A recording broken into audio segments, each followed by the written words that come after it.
Hello my dears, welcome back to the Naval sir group of education. मैं Naval sir आपका स्वागत करता हूं। एसएससी इंग्लिश में नरेशन टॉपिक को हम लगातार कवर कर रहे हैं और आज अपना दिन है 10वें दिन में अपन नरेशन में पढ़ेंगे इंपेरेटिव सेंटेंस। इंपेरेटिव सेंटेंस क्या होता है, उसको डायरेक्ट और इनडायरेक्ट में अपन किस तरीके से करते हैं, और जब एग्जाम देने के लिए जाएंगे तो देखते ही हम आंसर कैसे बना पाए, इसकी सारी चीजें मैं आपको बताऊंगा। क्योंकि आपका किसी भी तरीके से क्वेश्चन गलत नहीं होना चाहिए। अगर क्वेश्चन गलत हुआ तो आप अपने सिलेक्शन से काफी दूर हो जाएंगे। मस्ट है कि हम पूरी टाइमिंग में मेहनत करते हैं, पढ़ाई करते हैं, और उसके बाद जब एग्जाम देने के लिए जाते हैं तो वहां पर क्वेश्चन हमारा गलत नहीं होना चाहिए। वरना आपने जितनी भी तैयारी करी और जितनी भी मेहनत लगाई है वो सभी की सभी धरी की धरी रह जाएगी। चलिए अब अपन नरेशन में डे 10 को अपन अच्छे तरीके से पढ़ते हैं। सबसे पहले अगर अपन नरेशन की बात करें तो नरेशन को जब तो नरेशन को गवाए हुए डायरेक्टली अपन इंपेरेटिव सेंटेंस पर आ जाते हैं। इंपेरेटिव सेंटेंस की अगर अपन बात करें तो यहाँ पर अपन डेफिनेशन समझते, कई तरीके से समझते हैं यहाँ पर, कि जैसे मैंने कहा कि इंपेरेटिव। अब इंपेरेटिव क्या होगा इस बात को अपन देखते हैं। देखें, इंपेरेटिव नरेशन, ठीक है, इंपेरेटिव, और ये अपन ने लिखा नरेशन। अब एक्चुअल बात क्या है कि अगर अपन फोकस करेंगे कि इंपेरेटिव क्या होता है तो इंपेरेटिव में अपन देखेंगे सबसे पहले ऐसा कहा जाता है कि एक ऐसा सेंटेंस जो वर्ब की फर्स्ट फॉर्म प्लस वर्ब की फर्स्ट फॉर्म से स्टार्ट हो और ऑब्जेक्ट पे खत्म हो जाए उसको अपन इंपेरेटिव कहते हैं, जो कि बिल्कुल सही है। दूसरी बात मैं ये भी कह सकता हूं कि जब भी हम किसी सेंटेंस को बनाते हैं तो सबसे पहले हमें सब्जेक्ट की जरूरत पड़ती है, फिर इसके बाद हेल्पिंग वर्ब की, और फिर इसके बाद अपन देखेंगे तो यहाँ पर मेन वर्ब की। ठीक, इसके बाद में अपन लिखते हैं ऑब्जेक्ट, ये लिखा ऑब्जेक्ट। यानी हम कह सकते हैं एक ऐसा सेंटेंस जिसमें जो सब्जेक्ट होता है वो अंडरस्टूड होता है, और अंडरस्टूड जो सब्जेक्ट होता है उसको अपन कहते हैं यू। तो एक ऐसा सब्जेक्ट, एक ऐसा स्ट्रक्चर जिसमें अपन सब्जेक्ट और हेल्पिंग वर्ब का यूज नहीं करते हैं। यानी मैंने कहा कि सेंटेंस जो बनाने के लिए अपन को मिलता है subject, helping verb, main verb और ऑब्जेक्ट। अगर इसमें से मैंने कहा कि सब्जेक्ट और हेल्पिंग वर्ब का यूज नहीं करते हैं तो सेंटेंस में क्या बचा आपके लिए स्टार्ट करने के लिए? मेन वर्ब और ऑब्जेक्ट ही बचा। अब मेन वर्ब की बात आती है कि मेन वर्ब से अपन सेंटेंस स्टार्ट करेंगे तो मेन वर्ब कौन सी फॉर्म में रहेगी? तो यहाँ पर जो मेन वर्ब की फॉर्म मानते हैं वो कौन सी फॉर्म मानते हैं? First form. इसीलिए इसको यहाँ पर अपन डायरेक्टली क्या कह देते हैं? एक ऐसा सेंटेंस जो वर्ब की फर्स्ट फॉर्म से स्टार्ट होता है और ऑब्जेक्ट पे खत्म हो जाता है उसको अपन कहते हैं इंपेरेटिव। क्लियर हुआ? तो यानी इंपेरेटिव एक ऐसा सेंटेंस होता है जिसमें सब्जेक्ट नहीं होता है, या अपन ये भी कह सकते हैं कि इंपेरेटिव वो सेंटेंस होता है जिस जो मेन वर्ब से स्टार्ट होता है और ऑब्जेक्ट पे खत्म हो जाता है। और मेन वर्ब भी कौन सी फॉर्म में? फर्स्ट फॉर्म में रहती है। इतना अपन को डेफिनेशन क्लियर होना चाहिए। अब अगर अपन इंपेरेटिव में बात करें कि इंपेरेटिव में सेंटेंस कैसे बनता है तो इस चीज को अपन अच्छे से धीरे धीरे करके समझेंगे। सबसे पहले अगर अपन देखेंगे तो मैंने कहा कि इंपेरेटिव में अपन ने लिखा डायरेक्ट, ये लिखा अपन ने डायरेक्ट, ठीक है। अब डायरेक्ट में अपन लिखेंगे ही, और ये लिखा said to me, comma inverted comma. यहां पर अपन लिखेंगे, डायरेक्ट लिखे देता हूं, वर्ब की फर्स्ट फॉर्म प्लस, और ये लिखा अपन है ऑब्जेक्ट, इन्वर्टेड कॉमा क्लोज, ठीक है। एक्चुअल में इंपेरेटिव सेंटेंस होता है जिसमें हमें किसी क्वेश्चन को पढ़ने के बाद में ये पता चलता है कि सेंटेंस में एडवाइस है, रिक्वेस्ट है, या इसके अलावा ऑर्डर दे रहे हैं, या इसके अलावा हम किसी को वार्न कर रहे हैं या फॉरवर्ड कर रहे हैं। तो ये सभी जो चीजें होती है वो अपन को कहाँ से पता चलती है? इंपेरेटिव सेंटेंस से पता चलते हैं। अब जैसे यहाँ पर इस भाग को अपन क्या कहेंगे? आर बी, इसको कहेंगे आर बी, और इसको अपन क्या कहेंगे? आर एस का सेंटेंस। आपने करना क्या है इस बात को समझना, जल्दबाजी नहीं, पहले इंपेरेटिव को बहुत अच्छे से समझना और फिर अपन इसके क्वेश्चन भी करेंगे तो और ज्यादा इजी समझ में आ जाएगा। यहाँ जो सेंटेंस लिखा होता है ये लिखा है वर्ब की फर्स्ट फॉर्म प्लस ऐसे ही है। सबसे पहले अपन इसको स्टडी करते हैं, यानी मैंने कहा कि इसको सबसे पहले अपन क्या करते हैं? रीड करते हैं। रीड करने के बाद इसका जो मीन्स निकलता है वही मीन्स के अकॉर्डिंग अपन यहाँ पर सेट टू की जगह पर रिपोर्टिंग वर्ब में यूज करेंगे। जैसे मान लीजिए कि हमने ये वाला सेंटेंस पढ़ा और यहाँ पर जो सेंटेंस लिखा है आर एस जो लिखा हुआ उसको हमने पढ़ा, और पढ़ने के बाद अगर हमको ऐसा लगता है कि सेंटेंस से एडवाइस जैसा लग रहा है, यानी सेंटेंस में एडवाइस दी जा रही है, तो आप यहाँ पर क्या लिखोगे? ही सेड टू की जगह। तो यहाँ पर आप क्या लिखोगे? एडवाइस्ड। ये हो गया आपके लिए एडवाइस, ठीक है। मान लीजिए कि आप इस सेंटेंस को पढ़ो, इस सेंटेंस को पढ़ने के बाद आपको ऐसा लगता है कि जैसे कोई जैसे हम किसी को ऑर्डर दे रहे हैं, ठीक है। तो अगर ऑर्डर दे रहे हैं तो आपको यहाँ पर किसका यूज करना है, ऑर्डर का। तो आप लिखोगे ऑर्डर्ड। क्या लिखोगे, ऑर्डर्ड। हो गया।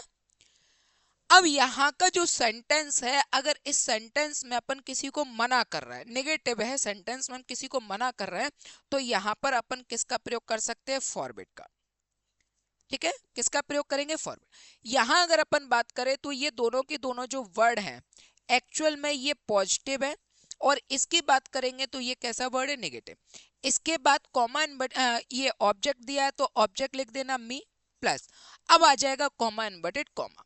अब यहां से यहां पर ध्यान देना कि जैसे मैंने लिखा इंपेरेटिव सेंटेंस, ये लिखा मैंने इंपेरेटिव सेंटेंस, अगर यहाँ का दिया हुआ इंपेरेटिव सेंटेंस अगर सिंपल है, कैसा है बेटा, सिंपल, तो आप कॉमा इनवर्टेड कॉमा की जगह किसका प्रयोग करेंगे, टू का। और अगर सेंटेंस नेगेटिव है तो आप किसका प्रयोग करोगे, नॉट टू का। ठीक है, तो यहां पर आप किसका प्रयोग करोगे, टू का, या फिर यहां पर क्या आ जाएगा, नॉट टू। और उसके बाद में जो सेंटेंस जैसा लिखा हो उसको वैसा का वैसा ही लिख देते, कोई भी चेंजेस नहीं आता है, क्योंकि इसमें सब्जेक्ट जो होता है वो अंडरस्टूड रहता है, बात बाकी चीजें वैसी की वैसी रहती है, कोई चेंजेस नहीं रहेगा। अब एक एक सेंटेंस को समझना अच्छे तरीके से, जैसे मैंने यहां पर लिखा ही सेड टू मी, ये लिखा मैंने he said to me, comma inverted comma, get out from here. ठीक है, आप यहां से चले जाइए। अब गेट आउट फ्रॉम हियर अगर अपन इस सेंटेंस में कह रहे हैं तो इसका मतलब पहले अपन ने इस सेंटेंस को पढ़ा, ये हो गया आरबी और ये हो गया आरएस। पहले अपन पढ़ेंगे आरएस को। आरएस में क्या लिखा है, गेट आउट फ्रॉम हियर, यानी आप यहां से चले जाए। तो सेंटेंस में अपन को क्या लग रहा है कि सामने वाला हमको ऑर्डर दे रहा है। अब ऑर्डर दे रहा है तो आप क्या लिखोगे, ही। सेड टू की जगह यहां पर क्या जाएगा, ऑर्डर्ड, और फिर अपन ने लिखा मी। अब ये जो सेंटेंस है ये सेंटेंस कैसा है, सिंपल, यानी नॉट नहीं है। अगर नॉट नहीं है तो यहाँ पर क्या जाएगा, टू, और टू के बाद सेंटेंस जैसा का जैसा। तो आप क्या लिखोगे, गेट आउट फ्रॉम। और आपको मैंने पढ़ाया था प्लेस वाले में, प्लेस वाले में मैंने बताया था कि प्रेजेंट से पास्ट चेंज होता है तो हेयर का क्या हो जाएगा, देयर। ये बन गया आपका सेंटेंस। क्लियर हुआ, चलिए और क्वेश्चन देखते हैं, बहुत अच्छा सा क्वेश्चन। ये मैंने लिखा ही और इसके बाद लिखा said to me, comma inverted comma. ठीक है, ये लिखा। इसके बाद मैंने यहां पर लिखा वॉक स्लोली। अब वॉक स्लोली को अपन ने पढ़ा तो इसका मतलब क्या है, धीरे चलिए। और धीरे चलिए अपन सामने वाले को क्या दे रहा है, एडवाइस। ठीक है, एडवाइस दे रहा है तो आप क्या लिखोगे, ही।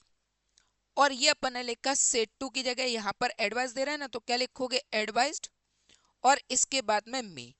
कॉमा इन्वर्टेड कॉमा की जगह अगर अपन सेंटेंस को देखेंगे तो सेंटेंस कैसा है, सिंपल। अगर सेंटेंस सिंपल है तो यहाँ पर क्या आ जाएगा, टू, और टू के बाद कुछ भी चेंजेस नहीं है, वॉक स्लोली, कुछ भी चीज चेंज होने के लिए नहीं है। अच्छा ये भी ध्यान रखना कि अगर बाय द वे ऑब्जेक्ट वगैरह चेंज होने के लिए आ जाए, प्लेस चेंज होने के लिए आ जाए, प्लेस वगैरह है, टाइम वगैरह, तो चेंज हो सकता है, कोई दिक्कत नहीं है। ठीक है, तो यहाँ पर एक सेंटेंस ऑर्डर पर हो गया, एक सेंटेंस आपका एडवाइस पर हो गया। अब देखते हैं अपन अगला क्वेश्चन, इसको रफ कर रहा हूं, ठीक है, आप लोग नोट डाउन कर लेना। अब जैसे अपन ने अगला क्वेश्चन देखा और ये लिखा he said to me, comma inverted comma, ये लिखा डोंट, डोंट, ये लिखा अपन ने डोंट। ठीक है, गो देयर। अब चीज को समझना, और एसएससी में ये सबसे ज्यादा पूछा जाता है, 99% तक ये क्वेश्चन जो होता है ना वो रॉन्ग होता है, 99% तक। सिर्फ एसएससी करने वालों को ऐसा ही नहीं है कि आपको सिर्फ एसएससी करते ही चले जाना है, सिलेबस को सिर्फ पढ़ते ही चले जाना। आपको ये भी समझना चाहिए कि एसएससी पढ़ तो रहा हूँ लेकिन सिलेबस के अकॉर्डिंग कितना पढ़ना है, सिलेबस कितना डीप जाना है, सिलेबस को मुझे कैसे समझना। बहुत सारी चीजें आपकी जरूरत से ज्यादा की है, बहुत सारी चीजें ऐसी है जिसको आप 50% तक पढ़ सकते हो, और बहुत सारी चीजें ऐसी है जिसको आप कह सकते हो केवल ये 25% तक भी पढ़ लिए तो भी हमारा काम चल जाएगा। अब होता क्या है, जिन बच्चों को समझ नहीं होती, वो 25 को 100% पढ़कर चलते, 50% होता है उसको 100% मानकर चलता है, और जो 75% उसको पढ़ना होता है, 75 to 100% पढ़ना होता है, उसको वो नजरअंदाज करके रख देता है। एक्चुअल पढ़ने के साथ साथ में ये भी तय कर लेना है कि एसएससी में पूछा किस तरीके से जाता है, क्या क्या आता है और कैसे कैसे होता है। सिर्फ टॉपिक क्लियर कर लेने से कुछ नहीं होता है, टॉपिक क्लियर करना बहुत अच्छी बात है, और उसके साथ में प्रैक्टिस करिए, बहुत अच्छे क्वेश्चंस लगाइए, तब आपके अंदर जो रिदम आएगा करने का, उससे आपको लगेगा कि मैं सिलेक्शन तक पहुंच सकता हूं कि नहीं पहुंच सकता हूं। कई बच्चे क्या सोचते हैं कि सिर्फ टॉपिक क्लियर हो गया और आगे बढ़ गए, नहीं, इसके साथ में आपको और भी चीजें देखना चाहिए।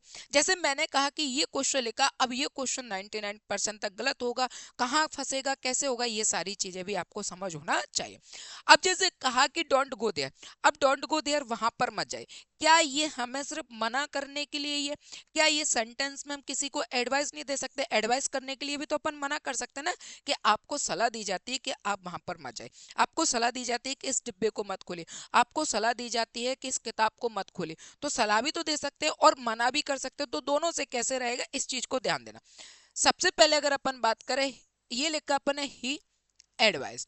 अब यहां ध्यान देना कि एडवाइस जो वर्ड है वो कैसा वर्ड माना जाता है, पॉजिटिव, ठीक है। और वहीं अगर अपन यहां पर बात करें कि फॉरबिड, तो ये कैसा माना जाता है, नेगेटिव, तो ध्यान रखना, ठीक है। तो यहाँ पर मी लिखा, कॉमा इनवर्टेड, नेगेटिव है ना, तो कॉमा इनवर्टेड कॉमा की जगह क्या आ जाएगा, नॉट टू, ये डोंट हट जाएगा, टू के बाद वर्ब की फर्स्ट फॉर्म गो, और ये देयर, ये बन गया आपका एडवाइस से, ठीक है। क्योंकि डोंट की जगह पर ये अपन किसका यूज मानेंगे, नॉट टू का, ये हो गया आपका एडवाइस से। और एडवाइस कैसा वर्ड है, पॉजिटिव। अब बात करेंगे कि फॉरवर्ड से कैसे बनेगा, तो ये लिखा अपन ने ही, और इसके बाद अपन ने लिखा फॉरवर्ड, और ये लिखा मी, ठीक है। अब यहां पर क्वेश्चन आपका फंस जाएगा, तो क्वेश्चन को कैसे समझोगे कि यहाँ पॉजिटिव था इसलिए नॉट टू का यूज किया, पर यहाँ पर अपन ने क्या लिखा, फॉरवर्ड, जो कि अपने आप में कैसा वर्ड है, नेगेटिव। अब ये नेगेटिव है और हमें कॉमा इनवर्टेड कॉमा की जगह नॉट टू लगाना है, तो आप इस बात का ध्यान देंगे कि यहाँ पर नॉट टू जो लिखते हैं अपन, इसमें से नॉट नहीं आएगा, सिर्फ टू आएगा, क्योंकि इस नॉट की जगह ऑलरेडी इसमें सम्मिलित है, यानी जो नॉट का यूज हम नेगेटिव नेगेशन के लिए बताते हैं वो फॉरवर्ड में ऑलरेडी इंक्लूड हो जाता है। इसलिए बेहतर होगा कि अपन क्या करेंगे कि यहाँ से टू नॉट हट जाएगा, तो अकेला टू लेंगे, ठीक है, और इसके बाद गो, और ये लिखा अपन ने देयर, ये बन गया सिंपल सा क्वेश्चन, ठीक है। बस यही चीज मुझे आपको समझाना थी। अब एक क्वेश्चन मैं आपको दे रहा हूं, आप लोग कमेंट बॉक्स में बताओगे, ही सेड टू, और ये लिखा हर, ठीक है, और इसके बाद यहां पर लिखा डोंट ओपन द बॉक्स। इस क्वेश्चन को आप लोग कमेंट बॉक्स में बताइएगा कि इस क्वेश्चन का आंसर क्या बनेगा। एडवाइस से भी बनाना और इसी के साथ में आप इस क्वेश्चन को फॉरवर्ड से भी बना कर देना, लेकिन एक बात ध्यान रखना, ऑर्डर कभी नेगेटिव नहीं होगा, ठीक है, तो इस बात का ध्यान रखना, ऑर्डर कभी नेगेटिव नहीं होगा।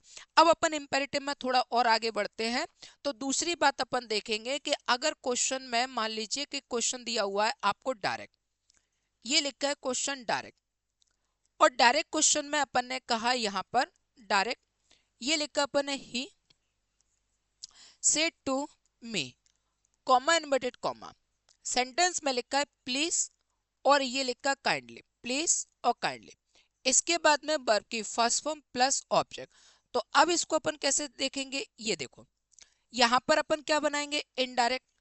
जब अपन इसको इनडायरेक्ट बनाएंगे तो सबसे पहले अपन क्या लिखेंगे, ही, इस प्लीज और काइंडली की जगह पर ये लिखा मैंने यहाँ पर प्लीज और काइंडली, ये आ गया प्लीज, और इसके बाद में ये आ गया काइंडली। प्लीज और काइंडली हट जाएगा, इसकी जगह अपन किसका प्रयोग करेंगे, रिक्वेस्टेड का, ठीक है। और ये किसकी जगह पर आएगा, सेड टू की जगह पर, तो यहाँ पर सेड टू की जगह अपन किसका प्रयोग करेंगे, रिक्वेस्टेड, ये लिखा अपन है रिक्वेस्टेड मी, कॉमा इनवर्टेड कॉमा की जगह टू, और टू के बाद बचा हुआ सेंटेंस जैसा का जैसा, ये लिखा अपन है वर्ब की फर्स्ट फॉर्म प्लस ऑब्जेक्ट। कहीं पर भी डाउट है, किसी भी तरीके की कोई भी समस्या हो, मैं जानता हूं कि मोस्टली जो स्टूडेंट्स है वो इंग्लिश को ना पसंद करते हैं, क्योंकि उसका कारण ये होता है कि उन्होंने स्टार्टिंग से नहीं सीखी होती है या उनको स्टार्टिंग से नहीं पढ़ाया जाता है। अगर वो स्पेशली ग्रामीण सेक्शन से है तो फिर भूल जाइए कि उनको बहुत अच्छी इंग्लिश आना है, और गवर्नमेंट स्कूल में तो सुभान अल्लाह है। तो वो सारी चीजें होती है। लेकिन बहरहाल जब उनको लगता है कि यार हम एसएससी करेंगे और एसएससी में जाकर फिर यार हम कैसे करेंगे, क्या होगा, ये सारी चीजें आती है और वहां पर हाई लेवल की इंग्लिश मिलती है, तो कहीं ना कहीं जो स्टार्टिंग का बचपन का जो डर है, या अपन कह सकते हैं कि एकेडमिक एजुकेशन का जो डर है इंग्लिश को लेकर, वो तब से लेकर आज तक बना हुआ है। तो ये होता है, इसमें मैं मना नहीं कर रहा हूँ, ये होता है, बिल्कुल सही बात है। लेकिन आप इससे आगे निकलिए, तभी जाकर आपका एसएससी पास हो पाएगा और सिलेक्शन ले पाएंगे। तो ये समझ में आ गया। अब देखो क्वेश्चन जैसे लिखा हुआ है, he said to me, comma inverted comma, ये लिखा प्लीज हेल्प मी, ठीक है, इन्वर्टेड कॉमा क्लोज।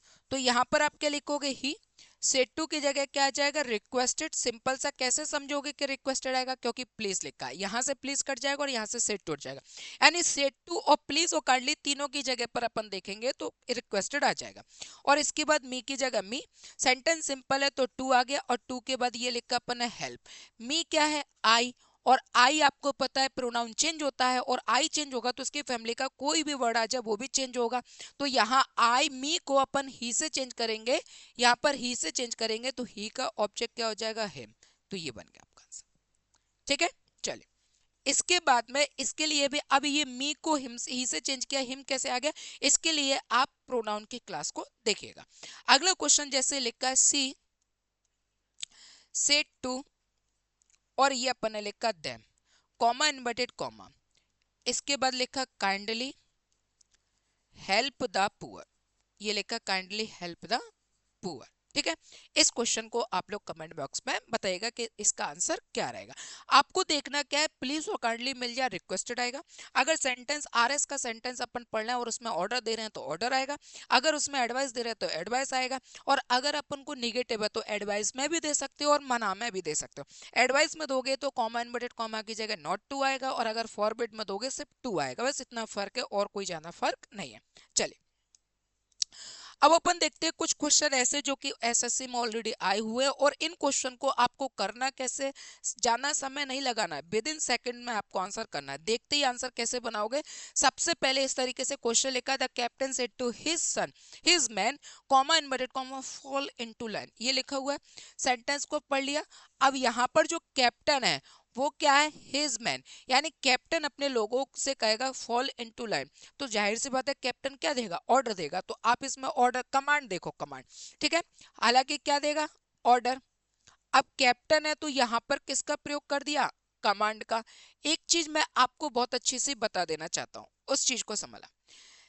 कोई भी टीचर आपको उतना अच्छा नहीं सिखा सकता है जिससे ज्यादा अच्छा आप प्रैक्टिस से सीख सकते हो। अगर किसी टीचर से पढ़कर आपका टॉपिक क्लियर हो गया है तो टॉपिक क्लियर होने के बाद उसी टॉपिक के कम से कम 1000 क्वेश्चन आप कंप्लीट करिए। 1000 क्वेश्चन तो आपको करना ही चाहिए। जब आप 1000 क्वेश्चन करोगे और 1000 क्वेश्चन करने के बाद आपको रियलाइज होगा कि यार टीचर ने मुझे जितना सिखाया उससे कई गुना और बहुत अच्छी चीजें, नई नई चीजें, नए नए ट्रिक्स, नए नए तरीके मैं प्रैक्टिस करने से सीखा हूं, और ऐसा होता है, ठीक है। तो जैसे मैंने अभी आपको क्या बताया, ऑर्डर, देखो एक वर्ड मिल गया अपन को कमांड, तो कमांड भी करता है, क्योंकि भाई आर्म फोर्सेस में ऑर्डर की बात की जगह पर अपन कमांड को ले लेते हैं, तो यहाँ से अपन को नया वर्ड मिल गया कमांड। अब जैसे ही अपन देखेंगे कि ये ऑर्डर्ड होता और ये कमांडेड हो जाएगा, ठीक है। अब देखो कहा है, सेट टू है, नहीं होगा, ये कमांडेड है, ये वार्न नहीं होगा, और टोल्ड नहीं होगा। आंसर हो गया हमारे पास सेकंड वाला। इतना आसान है क्वेश्चन को पुट करना। अगर मान लीजिए कि आप प्रैक्टिस कर रहे हो, प्रैक्टिस करके आपने ये क्वेश्चन देखा, तो देखते हैं कि हम कैप्टन है और इस मैन से बात कर रहा है, तो कैप्टन कमांड करेगा, पूरे 4 ऑप्शन में कमांड एक ही था, आंसर हो गया, और आगे बढ़ जाते विद इन 5 सेकेंड, यानी 5 सेकंड से भी कम में आपका आंसर आ जाएगा। देखते हैं अगला क्वेश्चन अगर आ सकता है तो अपन कैसे बताएंगे। Police said to the thief don't move, negative है, ठीक है, डोंट मूव है, नेगेटिव है, और नेगेटिव है टू नॉट टू आएगा। आप देखो नॉट टू, यहाँ पर नॉट टू है और यहाँ पर नॉट अकेला, ठीक है, दैट नहीं आएगा तो ये हट गया, ठीक, यहाँ पर डिड नॉट नहीं आएगा, ये हट गया, टू नॉट नहीं आएगा, नॉट टू आएगा, तो आंसर केवल एक ही बचा है। देखते हैं क्या आंसर आया, ठीक है। चलिए, इसके बाद अपन अगला देखेंगे, the police said to don't move, same question आ गया, कोई बात नहीं है। अगला क्वेश्चन प्लीज है। अब यहाँ पर क्या आ गया, प्लीज, और प्लीज आ गया तो आपको सिर्फ एक ही चीज पर ध्यान देना, रिक्वेस्टेड। आप देखोगे रिक्वेस्टेड कहाँ है, तो यहाँ पर सेट टू है, ये हट गया, रिक्वेस्टेड रिक्वेस्टेड सेट टू है, ये हट गया, दो ऑप्शन बचे। अब दोनों में अपन ये मैच करेंगे कि दोनों में क्या डिफरेंस आ सकता है, ठीक है। अब आपको पता है टाइम चेंज होता है, टाइम चेंज होगा तो टुमारो का क्या होगा, द नेक्स्ट डे। आप उठाओ नेक्स्ट डे कहाँ है इसमें, ठीक है। तो यहाँ पर टुमारो को टुमारो है तो ये हट गया, नेक्स्ट डे में आंसर आ गया आपका, ये हो गया आंसर, सिंपल, ठीक है। अब मान लीजिए कि आपको ऐसा लगता है कि सर मैं अगर टुमारो से इस क्वेश्चन को उठा लूं तो आप उठा सकते हो, कोई दिक्कत नहीं। जब नरेशन बहुत अच्छे से सीख जाओ तो किसी भी कीवर्ड से ले सकते हो। आप जैसे ही देखोगे कि टुमारो से मुझे आंसर चाहिए तो यहाँ पर ये हट जाता है, ये दोनों ऑलरेडी हट जाते हैं। भले ही उसमें रिक्वेस्टेड लिखा है कोई दिक्कत नहीं, लेकिन टुमारो से उठाया तो आपका ये टुमारो का टुमारो नहीं होगा, ये हट जाएगा। अब ये दोनों बचे, इन दोनों में देखोगे तो यहाँ पर सेट टू लिया हुआ है तो ये हट गया, आंसर हो गया ये बार। किसी भी तरीके से जा सकते हो, कोई दिक्कत नहीं। इसके लिए मस्ट है कि आप प्रैक्टिस करिए, practice makes a man perfect, और जो ज्यादा से ज्यादा प्रैक्टिस करेगा वो उतना ही ज्यादा आगे जाएगा। इसके बाद अपन अगला क्वेश्चन देखते हैं, चलिए, ठीक है। ये जो अगला क्वेश्चन दिया हुआ है, question number 6, the doctor said to the patient, doctor ने पेशेंट से कहा टेक मेडिसिन रेस्ट, ठीक है, कि मेडिसिन आपको रेस्ट लेना है, मेडिसिन लेकर आपको रेस्ट लेना है। तो ये जो क्वेश्चन लिखा हुआ है इसका क्वेश्चन, इस क्वेश्चन का आंसर आप लोग कमेंट बॉक्स में देंगे। चलिए, ठीक है। चलिए, अगर वीडियो किसी भी तरीके से आपको हेल्पफुल कर रही हो, नरेशन अच्छे तरीके से समझ में आ रही हो, या क्वेश्चंस जो मैं आपको बता रहा हूँ वो अच्छे से समझ में आ रहा हूँ, मैं किसी भी बात अगर आपके सिलेक्शन तक के लिए बहुत अच्छी लग रही हो तो कैसे भी करके कमेंट जरूर करिएगा। डाउट हो तो भी कमेंट करिएगा, लाइक करिएगा, और एसएससी एस्पिरेंट के साथ में शेयर करिएगा। थोड़ा सा देख सकते हैं कि ऑनलाइन है, तो ऑनलाइन में क्या है, थोड़ा सा धीरे धीरे करके आ जाएंगे, एक दिन नहीं, not a single day one a one day, ठीक है। तो एक दिन ऐसा आता है कि सब लोग अपने फ्लो में आ जाते हैं, धीरे धीरे करके आ जाते हैं सारी चीजें, और मानने वाले भी आप है, जज करने वाले भी आप है, बनाने वाले भी आप है, बिगाड़ने वाले भी आप है। तो आपके ऊपर है कि किसी भी तरीके से कोई भी डाउट हो तो भी कर सकते हैं, अप्रिशिएट करना उसके लिए भी कर सकते हैं, लाइक कमेंट भी कर सकते हो, कोई डाउट हो तो बिल्कुल करिएगा, कोई दिक्कत नहीं। मैं लॉन्ग वीडियो नहीं तो शॉर्ट वीडियो आपके लिए जरूर डाल दूंगा। चलिए, जय हिंद, नमस्कार, जय हिंद।